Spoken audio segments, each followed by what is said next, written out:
Hi hello welcome to our channel smart life Sri. ఎలా ఉన్నారు అందరూ? ఏం చేస్తున్నారండి? మరొక చక్కటి ఇంట్రెస్టింగ్ లాగ్తో మీ ముందరికైతే వచ్చేసింది మీ స్మార్ట్ లైఫ్ శ్రీ.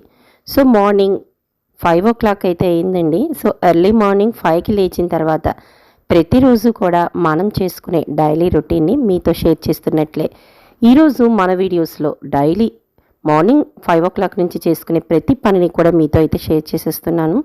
సో నా డైలీ రొటీన్ లాగ్ అనేది మీ అందరికీ కూడా చాలా ఇష్టం కదండి. సో మార్నింగ్ లేచిన తర్వాత చేసుకునే ప్రతి పని కూడా అందరికీ ఒకే విధంగా ఉంటుంది. అంటే పని చేసుకునే విధానంలో తేడా ఉంటుందేమో తప్ప డైలీ రొటీన్ పనులు అనేవి ఎప్పుడు కూడా మనందరికీ ఒకలాగే ఉంటాయి. సో లేచిన తర్వాత ఇదిగోండి కిచెన్ అనేది ఎప్పుడు కూడా క్లీన్గానే ఉంటుంది. మీ అందరికీ కూడా ప్రతిసారి షేర్ చేస్తున్నట్లే మార్నింగ్ 5 o'clock లేస్తే చేసే ప్రతి పనిలో కూడా చాలా ఉత్సాహంగా ఉంటుంది కదండి. అందుకే మన ఇంట్లో ఎప్పుడు కూడా మార్నింగ్ 5 o'clockకే పనులు అనేవి స్టార్ట్ అవుతాయి. సో ఇంకా లేచిన తర్వాత ఇక్కడ మీకు చూపిస్తుంది ముందు రోజు నైటు గోంగూర పచ్చడిని చేయడం కోసం, అంటే ఈరోజు చేయడం కోసం ముందు రోజే గోంగూర అంతటిని కూడా కట్ చేసుకుని శుభ్రంగా క్లీన్ చేసి పెట్టేసుకున్నానండి. ఇది రేషన్ బియ్యం, వాటిని కూడా శుభ్రం చేసుకోవాలి. అలాగే పక్కన మనకి మిరపకాయలు ఉంటాయి కదండి, చల్ల మిరపకాయలు అంటాం, మజ్జిగ మిరపకాయలు కూడా ఎండలో పెట్టుకోవాలి. అవన్నీ కూడా తీసి ఇలాగా డైనింగ్ టేబుల్ మీద పెట్టేశాను నైట్. ఇక మార్నింగ్ లేచిన తర్వాత ఒక్కసారి మనం ప్రతి డోర్ని, అంటే ముందర ఎంట్రన్స్ డోర్ కాకుండా బ్యాక్ సైడ్ బాల్కనీ కానీ లేదంటే పెరటి వైపు డోర్లు కానీ ముందు ఓపెన్ చేసి తర్వాత మనం ఫ్రంట్ డోర్ని ఓపెన్ చేస్తాం కదండి. ఇలా డోర్స్ ఓపెన్ చేసుకుని మనం ఎంత చక్కగా అయితే లోపల ఉండే వేడిని అంతటినీ కూడా బయటికి పంపించేసి బయట ఉండే చల్లటి గాలిని అయితే లోపలికి ఆహ్వానించినట్టుగా ఈ విధంగా ప్రతి తలుపులనే కాదు కిటికీ డోర్లు అన్నింటినీ కూడా తీసుకుంటే చాలా ప్రశాంతంగా ఉంటుందండి. ఈ టైంలో ఎవ్వరూ లేవరు, ఇంకా వెనకాతలు కూడా చాలా చిమ్మ చీకటి అంటాం కదా, అలా ఉంది. సో లేచిన తర్వాత కొద్దిగా ఏదైనా దోమలు కానీ చిన్న చిన్న పురుగులు కానీ వచ్చేస్తాయని ఇలా మెష్ డోర్స్ ఉంటే మెష్ డోర్స్ అనేవి వేసేస్తాను. అలాగే కిటికీ తలుపులన్నింటినీ కూడా తీసేస్తానండి. ఎందుకంటే ఫ్రంట్ డోరు అలాగే బ్యాక్ సైడ్ బాల్కనీ డోరు మన కృష్ణయ్య బృందావనం చూశారు కదండి, మొక్కలు అవి చిన్న చిన్న పురుగులు వస్తాయని అలా మెష్ డోర్స్ అన్నీ వేసేస్తాను.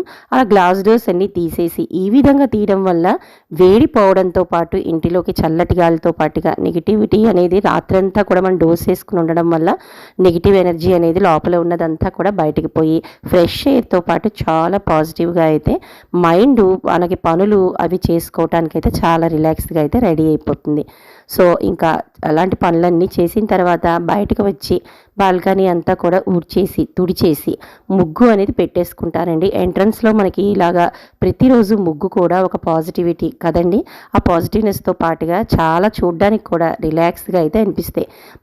మనం చేసుకునే ప్రతి పనిలోనూ కూడా మనకి ఒక మంచి అనేది వెతుక్కుంటే చేసే పని ఎప్పుడు కూడా ఇబ్బంది అనిపించదండి. అలాగే లేచిన తర్వాత బయట శుభ్రం చేసుకోవటం, ఇంట్లోని గదులు అన్నిటినీ కూడా ఊడ్చేసుకుని శుభ్రంగా తడిబట్ట పెట్టేసుకుని, అంటే నేను ఇక్కడ ప్రతిరోజు కూడా నేను తుడుచుకుంటాను, కానీ వారానికి 2 లేదా 3 సార్లు మాత్రం తడిబట్ట అనేది పెడతానండి, డైలీ అయితే పెట్టను. సో ఇట్లాగా మార్నింగే మనం స్నానం చేయక ముందరే ఇలాంటి పనులన్నిటినీ కూడా చేసేసుకుని రెగ్యులర్గా మనం స్నానం చేసి వచ్చి దీపారాధన చేసుకుని ఇక ఇంటిలిపాదికి కూడా, అంటే ఎవరికెవరికి హడావిడి పనులు, బాక్సులు లంచ్ బాక్సులు కట్టాలి, స్కూళ్ళకి పంపించాలి, ఆఫీస్కి పంపించాలి, కాలేజీలకు పంపించాలి, ఇలాంటి వాళ్ళందరినీ కూడా రెడీ చేసి పంపించి, ఒకవేళ వర్కింగ్ ఉమెన్ అయితే తాను కూడా రెడీ చేసుకోవటం మనకి ఈ పనిలోనే ఎంతో ఆనందంగా అనిపిస్తుందండి. అది హౌస్ వైఫ్ అయినా కూడా లేదు మనం పనిచేసే అంటే వర్కింగ్ ఉమెన్స్ అయినా కూడా మన పని మనకి ఎప్పుడు కూడా ఇబ్బంది పెట్టదండి. మనం ఒక ప్లాన్ ప్రకారం చాలా చక్కగా పెద్దవాళ్ళు మనకి కొన్ని నియమాలు కొన్ని పద్ధతులు పెట్టారు, ఇలా చేసుకుంటే ఇలా బాగుంటుంది, మానసిక ప్రశాంతత అనేది లభిస్తుంది అని కొన్ని పద్ధతులు, లేదంటే దేవుని విషయంలో అంటే దేవుడికి పూజ చేసుకోవటం కానీ దీపారాధన చేసుకోవటం కానీ ఇలాంటి చిన్న చిన్నవన్నీ కూడా పాటిస్తూ చేసుకుంటే మన పని మనకి ఎంతో అయితే సంతృప్తినిస్తుంది. సో ఇంకా మార్నింగ్ లేచిన తర్వాత అన్ని పనులు చేసుకుని స్నానం చేసి వచ్చిన తర్వాతే నాకు కిచెన్లో పని, అంటే లంచ్ బాక్సులు మొదలుకొని చెప్పాను కదండి, అలాంటి పని అంతా కూడా స్టార్ట్ అవుతుంది.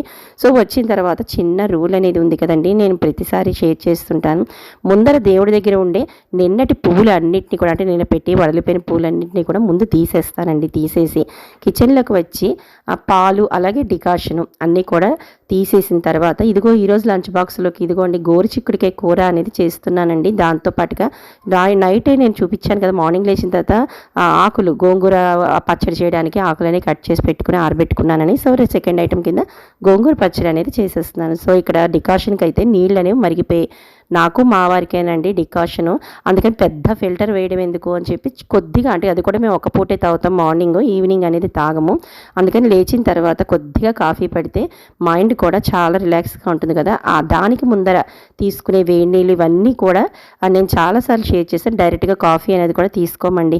అందుకని కొద్దిపాటి డికాషన్ ఒక 2 గ్లాసులు వచ్చేంత చాలండి కాఫీ పోయి. అందుకని చిన్న గిన్నెతో అయితే రోజు అయితే తీస్తాను డికాషన్. పాలు కాయిపోయి ఇక గోరుచిక్కుడికాయ కూర చేస్తున్నానని చెప్పాను కదా, దానికోసం ఇక్కడ కర్రీ కోసం అయితే కొద్దిగా ఒక 1/2 కిలో కూర అనుకుంటే మాత్రం ఒక 2 నుంచి 3 స్పూన్లు, ఒక 1/2 కిలో కూర అయితే ఒక 5-6 స్పూన్లు లేదా చిన్న గ్లాస్తో హాఫ్ శనగపప్పునైతే నానబెట్టుకున్నానండి. అది నానిపోయి ఉంది. ఇంకా ఈలోపు కుక్కర్ అది పెట్టేశాను కదా, దేవుడి దగ్గర దీపారాధన చేసుకోవడానికి అయితే వచ్చానండి. దానికన్నా ముందర తులసమ్మ చుట్టూ అయితే ముందు తుడుచుకుని ముగ్గు వేసుకుని తులసి పూజ చేసుకుని అప్పుడు దేవుడి గదిలో దీపారాధన అది చేసుకోవటం ఎప్పుడు కూడా నాకు ఇలా చాలా వరకు చాలా ఏళ్ల నుంచి నాకు చేసుకునే పనుల్లో ఇది ఒక భాగం అయిపోయిందండి. అందుకని నాకు ఎప్పుడూ కూడా దేవుడికి ప్రత్యేకించి అమ్మో ఈ టైంకి సరిపోదు, లంచ్ బాక్స్ కడుతున్నప్పుడు ఒక పక్కన దేవుణ్ణి మనకి అవసరం అంటే అంత హడావిడిలో ఇప్పుడు అవసరమా ఇలాంటి థాట్ అనేది ఎప్పుడు రాదండి.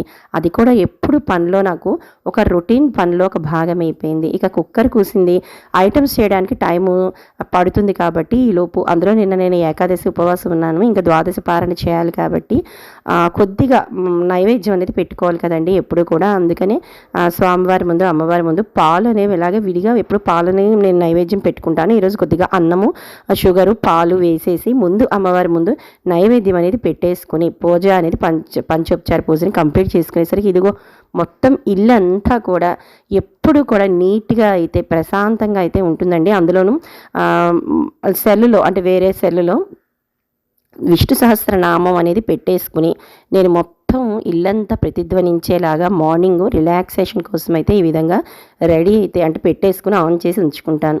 ఇక టైం కూడా చూశారు, ఆల్మోస్ట్ 6:25 అయితే అవుతుంది. ఈ టైం అయ్యేసరికి నా ప్రతి పని కూడా మీతో షేర్ చేశాను. ఆ గదులు ఉడ్చుకోవడం, తడిబట్ట పెట్టుకోవడం, అలాగే బయట ముగ్గు పెట్టుకోవడం, స్నానం చేయడం, తులసి పూజ చేసుకోవడం, దీపారాధన చేసుకోవడం అన్నీ అయిపోయి ఆ వంట కూడా ఆల్మోస్ట్ ఒక ఐటెంని కుక్కర్లో పెట్టేశాను కాబట్టి కంప్లీట్ అయిపోతుంది. ఇక సెకండ్ ఐటెం కింద చెప్పాను కదండి, గోంగూర పచ్చడి అనేది రెడీ అయితే చేసుకోవడానికి ఇదిగోండి ఆరిపోయింది చాలా చక్కగా. ఇలా ఆరిపెట్టి చేసుకోవడం వల్ల ఏంటంటే మనకి కొద్దిగా అయితే నిలవ ఉంటుంది. ఒకవేళ అప్పటికప్పుడు చేసుకోవాలనుకుంటే మీరు ఎప్పుడైనా కూడా గోంగూరని కడిగేసుకుని అప్పటికప్పుడు చేసేసుకోవచ్చు. ఇక నేనైతే నా స్టైల్లో గోంగూర పచ్చడి అనే దాంట్లో ఎప్పుడూ కూడా అంటే మేము పచ్చి ఉల్లిపాయలు గోంగూర పచ్చడి అయిన తర్వాత కలుపుకొని తింటాం, కానీ వెల్లుల్లిపాయలు వేయడం అది ఏమీ చెయ్యనండి. నేను చేసేది ఏంటి అంటే కొద్దిగా అంటే మనకి గోంగూర క్వాంటిటీకి తగ్గట్టుగా ఆవాలు, మెంతులు, అలాగే ఇంగు పౌడరు, లాస్ట్లో కావాలంటే ఇంగువ నూనె కాచుకుని పైన పోసుకుంటాను. లేదంటే ఒక్కొక్కసారి ఇలా ఇంగువ పౌడర్ అనేది అక్కడే జల్లేసుకుని కొద్దిగా ఆయిల్ మాత్రం ప్రతిసారి నేను ఫ్రైస్ ఐటెంలో కూడా చూపిస్తాను ఆయిల్ చాలా తక్కువగా వేసుకుంటానండి అని, కానీ పచ్చళ్ళలో మాత్రం కొద్దిగా ఆయిల్ తగులుతుంటేనే టేస్టీగా ఉంటుంది. అందులో ప్రత్యేకించి ఇలాంటి గోంగూర పచ్చడి ఇలాంటి వాటికి ఏంటంటే కొద్దిగా మనకి ఇంగు నూనె అనేది తగులుతుంటేనే ఘాట్ అనేది చాలా బాగుంటుంది. ఇక దానికి తగ్గట్టుగా మిరపకాయలు కూడా అంటే నేను ఇది ఏది కొలత ప్రకారం చెప్పట్లేదండి, నాకు ఉజ్జాయింపు అని చెప్తాం కదా, ఇంచుమించు మనం ఈ విధంగా చేసుకుంటే అది అలవాటు అయిపోతుంది. ఇంత గోంగూరకి ఇన్ని ఆవాలు, ఇన్ని మెంతులు, ఇంచుమించు నాకు ఒక 20 మిరపకాయలు అయితే పట్టాయండి. నాకు ఉన్న మిరపకాయల కారానికి ఒక 20 మిరపకాయలను అయితే వేసాను. నేను దాన్ని వేసి ఫ్రై చేస్తుంటేనే చాలా గుమగుమ పోపు మాత్రం అద్రిపోయి మంచి వాసన వస్తుందండి. ఇదే మనకి అంటే మనకి ఇది పోపు వేగింది, ఈ పచ్చడికి ఈ పోపు సరిపోతుంది వాసన అనేది ఆటోమేటిక్గా మనకి చేస్తున్నప్పుడు అనుభవం అంటాం కదండి, దాంతో అయితే వచ్చేస్తుంది. ఇక ఒక పక్కన ఇలాగా గోంగూరను కూడా ఫ్రై చేసుకుంటూ ఇడ్లీ అయితే టిఫిన్ కోసం ఇడ్లీ కుక్కర్లోకి అయితే ఇడ్లీలు పెట్టేసి స్టవ్ అయితే ఆన్ చేసేసానండి. సో నాకు ఐటమ్స్ అన్నీ కూడా అంటే మా పెద్దవాడికి 7:30 అయ్యేసరికి అది కూడా మా ఇంటి నుంచి 1 కిలోమీటర్ దూరంలో అయితే బస్సు అయితే వస్తుంది. సో ఈ లోపు నేను ఈ ఐటమ్స్ అన్నీ చేసుకుంటూ నాకు ఒక వీడియోస్ తీసుకుంటూ నేనైతే పని చేయాల్సి వస్తుందంటే నేను ఎంత హడావిడిగా అయితే ఈ పనులు చేస్తున్నాను. అది కూడా చేస్తున్న వాటిలో కూడా ఎంత చక్కగా టైం ప్రకారం మనం అనుకుంటే ప్రతి పని కూడా చాలా చక్కగా అవుతుందండి.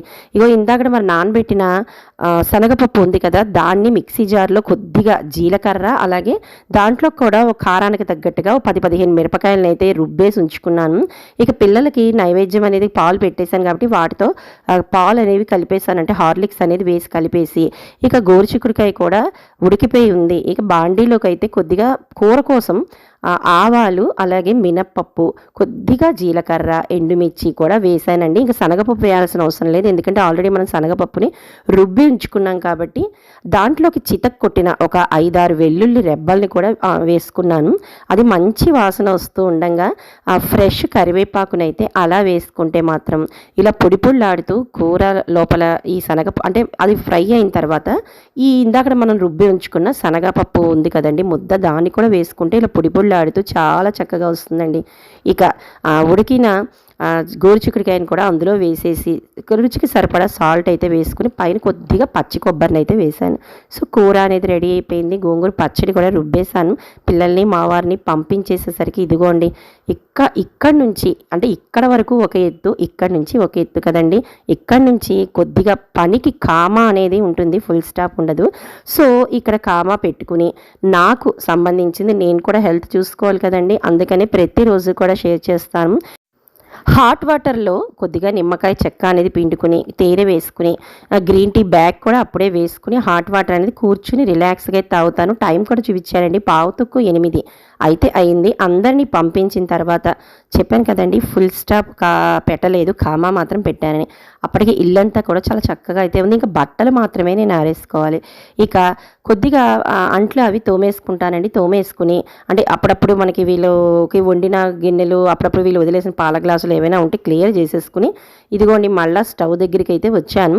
ఇంకా ఈరోజు కంది పొడి అనేది చేద్దామని చెప్పి, అంటే చాలా రోజులు అయిపోయింది, గ్యాప్ వచ్చేసింది, అయిపోయింది చేసింది, అందుకని దాన్ని చేసుకుంటూ మీతో కూడా అయితే ఒక్కసారి షేర్ చేద్దాం. అది కూడా నేను ఎలా చేసుకుంటాను అనేది. నేను కంది పొడికి వేసే పప్పులో 2 చిన్న గ్లాసుతో అయితే చేస్తున్నానండి, కొలత మీకు చూపిస్తున్నాను. ఒక చిన్న గ్లాసుతో 2 గ్లాసులు కందిపప్పును అయితే వేసుకుంటాను.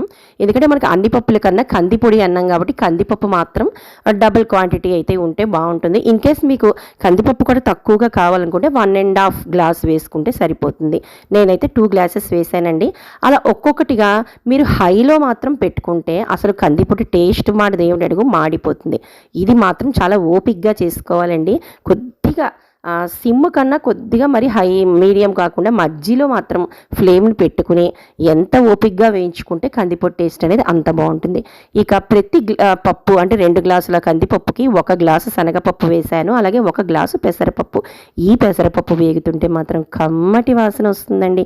అప్పుడే వేడి అన్నంలో కాస్త అంత కందిపొడి వేసుకుని అలా నూనె వేసుకుని తినేయాలన్నంత చక్కటి వాసన అయితే ఈ పెసరపప్పుకి భలే వస్తుందండి. ఇక శనగపప్పు సంగతి చెప్పనే అక్కర్లే. ఇలా ఒక్కొక్కటి అయితే విడివిడిగా వేయించుకుని దేనికి దానికైతే సపరేట్గా పెట్టుకుని చల్లార్చుకోవడానికి వేరే ప్లేట్లో అయితే తీసుకుంటున్నానండి. ఇక 2 గ్లాసెస్ కందిపప్పుకి 1 గ్లాస్ శనగపప్పు 1 గ్లాస్ పెసరపప్పుతో పాటు ఇక్కడ నేను పుట్నాల పప్పు మనకి కొబ్బరి పచ్చడిలోకి వేసుకుంటాం కదండి, గుల్ల శనగపప్పు అంటాం, దాన్ని కూడా నేను ఇక్కడ వేసుకుని ఫ్రై అనేది చేసుకున్నాను. కానీ ఏది చేసుకున్నా కూడా చాలా తక్కువ ఫ్లేమ్లో మాత్రం పెట్టుకుని ఓపిక్గా అయితే మాత్రం వేయించుకుంటే దోరగా కమ్మగా అయితే కందిపొడి ఉంటుంది. కంగారు పడి హైలో వేయించేసుకుంటే అబ్బా విసుగు పుడుతోంది స్టవ్ ముందర అనుకుంటే మాత్రం ఆ కంగారుకి తగ్గట్టే ఉంటుందండి కందిపొడి కూడా, ముందే చెప్తున్నాను. ఇలాగానే చేసుకుంటే చాలా బాగుంటుంది. ఇక దాంట్లోకి ఫైనల్గా అయితే మీరు అంటే ఎండుకారం కలుపుకుంటారు చాలామంది, కానీ నేనైతే మాత్రం ఇక్కడ ఇంట్లో మనకి ఎండు మిరపకాయలు కూడా ఫ్రై చేసుకుని, అది కూడా వితౌట్ ఆయిల్ అండి, ఇప్పుడు నేను చేసిన ప్రతిదీ కూడా కొద్దిగా జీలకర్ర కూడా ఫ్రై అయితే చేసుకున్నాను. వేడి ఉంటుంది కదండి, వేడికి మనకు చక్కగా జీలకర్ర కూడా దోరగా వేగిపోతుంది. అలాగే మిరపకాయలు కూడా ఇక్కడ నేను ఈ 2 గ్లాసులకి ఒక 15 నుంచి 20 మిరపకాయలు కారానికి తగ్గట్టు మీరు చూసుకోండి. 20 మిరపకాయలు అయితే కరెక్ట్ పర్ఫెక్ట్గా కారం అయితే నాకు వచ్చిందండి. ఇక అన్నీ కూడా చల్లారిపోయాయి. కొద్దిగా మిరపకాయ వేడి అనేది ఫైనల్గా ఉంది కాబట్టి అది కూడా చల్లారిపోయిన తర్వాత అన్నీ కలిపి నేను ఇక్కడ మిక్సీ జార్లో అనేది వేసేస్తున్నాను. బట్ మిక్సీ జార్ని మనం పెట్టేటప్పుడు ఒకసారి పెట్టుకుంటే మాత్రం మాత్రం కందిపొడి ఎప్పుడు కూడా బరకగానే వస్తుందండి. ఎందుకంటే ఒకసారి మనం తిప్పి ఆఫ్ చేసిన తర్వాత చూసుకుంటే మనకి కొద్దిగా బరకగా అయితే ఉంటుందండి. పూర్తిగా అయితే మనకి మెత్తదనం అనేది రాదు కందిపొడి. ఇక ఈ ఒకసారి మిక్సీ చేసుకున్న దాంట్లోనే రుచికి సరిపడా సాల్ట్ అనేది వేసుకుని ఇంగువ పొడిని కొద్దిగా అయితే జల్లుకుంటున్నానండి. ఇక్కడ ఇది కూడా చూసుకుని మీరు కందిపొడి లోపలికి వేసుకుంటే ఈ ఫ్లేవర్ వల్ల సూపర్గా అయితే వస్తుంది టేస్టీగా కందిపొడి. ఇక రెండోసారి మన ఇష్టం, చక్కగా మెత్తగా రుబ్బేసుకుంటే, ఒకవేళ ఇంకా బరకగా అనిపిస్తే మాత్రం ఒకసారి జల్లెడి పట్టుకోండి, మెత్తటి పొడి అనేది కిందకి దిగిపోతుంది. కానీ నాకు ఇక్కడ మాత్రం 2 సార్లు మిక్సీ చేసుకునేసరికి మెత్తటి కందిపొడి అనేది రెడీ అయితే అయిపోయిందండి. ఇదిగో ఇలా మనం ఒక డబ్బాలో స్టోర్ చేసుకుంటే చక్కటి కందిపొడి, అందులోనూ మనకి ఈ వేసవకాలంలో ఇది కూడా హెల్దీ అండి. అన్ని రకాల పప్పులు కలిసాయి కాబట్టి పెద్దవాళ్ళు చిన్నవాళ్ళు ఎప్పుడైనా వంట ఈ వేసవకాలానికి చేసుకోలేనప్పుడు కూడా కొద్దిగా అంత అన్నంలో మనం ఈ పొడి వేసుకుని, నూనె కావంటే నూనె వేసుకుని, నూనె అయితేనే నాకు ఇష్టం అండి కందిపొడిలో. నాకైతే మాత్రం నెయ్యి వేసుకునే వాళ్ళు వేసుకుంటారేమో, కానీ నాకైతే మాత్రం నూనె నచ్చుతుంది. సో అలా వేసుకుని తింటే మాత్రం ఆహా చాలా సూపర్గా అయితే ఉంటుంది. ఇదిగోండి, ఇక ఇవి ఎండలో పెట్టాలని చెప్పాను కదా, ప్రతిరోజు ఎండలో పెడుతున్నా కూడా కొద్దిగా మెత్తగా అయితే ఉంటున్నాయి. బట్ ఇప్పుడైతే మాత్రం వీటిని మళ్ళీ తిరిగి ఒక 2 రోజులు ఎండలో పెట్టాను అంటే అవి కూడా చక్కగా అయితే ఇవి రెడీ అయితే అయిపోతాయండి. మజ్జిగ మిరపకాయలు చాలా చాలా బాగుంటాయి. ఇది మాత్రం షేర్ చేయలేకపోయాను ఎట్లా చేశాను అనేది. బట్ 2 years బ్యాక్ నేను ఒక వీడియోనైతే షేర్ చేశానండి, మజ్జిగ మిరపకాయలు ఎలా చేసుకోవచ్చు అని. ఆ వీడియో ఏదైనా దొరికితే మాత్రం మీరు తప్పకుండా చూసేయండి. సో ఈ వీడియోలో మీకు ఏదో పాయింట్ నచ్చే ఉంటుంది అనుకుంటాను. నచ్చితే మాత్రం ప్లీజ్ లైక్ చేసి సబ్స్క్రైబ్ చేసుకుని, కొత్త వాళ్ళైతే పక్కనే ఉన్న బెల్ ఐకాన్ క్లిక్ చేసి లైక్ చేయడం మర్చిపోవద్దు. ఉంటానండి రేపు ఒక చక్కటి వీడియోతో. బాయ్ అండి.